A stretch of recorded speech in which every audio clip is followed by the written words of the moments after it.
இந்த குட்டி பையன் அவன் கையில கிடைச்ச வெடிமருந்தெல்லாம் எடுத்து ஒரு பாம்பு ரெடி பண்ணி வெடிக்க வைக்கிறான். அதுக்கப்புறமும் அவன் ஆசை தீராம கையில கிடைச்ச பாம்பு எல்லாத்தையும் வெடிக்க வைக்கிறான். ஈவன் அந்த ஊர்ல இருக்க பப்ளிக் பாத்ரூமை கூட வெடிக்க வச்சிடறான். ஒரு நாள் ஒரு பணக்காரன் யூரின் போயிட்டு இருக்கும்போது அங்கேயும் இவன் பாம்பை செட் பண்ணி அவனையும் வெடிக்க வச்சிடறான்.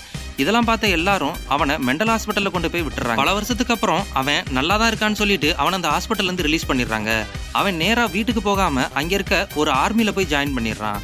அந்த ஆர்மி வந்து நெக்ஸ்ட் ஒரு போருக்காக ரெடி ஆயிட்டு இருக்காங்க. இவனும் அந்த ஆர்மி கூட சேர்ந்து போருக்கு போறான். ஆனா அங்க போகும்போது இவன் கூட இருந்த ஒரு ஆளு இறந்து போயிடுறான். ஆனா நெக்ஸ்ட் டேல இருந்து பாத்தீங்கன்னா அந்த ஊர்ல எங்க பார்த்தாலும் பாம்பு வெடிச்சுக்கிட்டே இருக்குது.